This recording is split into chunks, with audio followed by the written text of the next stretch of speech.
Palalakasin pa lalo ng Department of National Defense ang defense capability ng bansa. Ito ang ipinahayag mismo ni DND Secretary Voltaire Gasmin sa pagdiriwang ng ika-73 anibersaryo ng ahensya. Ito ay sa pamamagitan umano ng nilagdaang kasunduan sa pagitan ng Pilipinas at Canada kaugnay sa defense cooperation.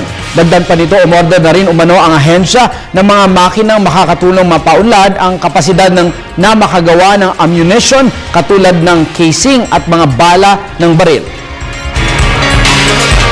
Actually, yung kapirmahan ko doon is represented by the Canadian Commercial Company.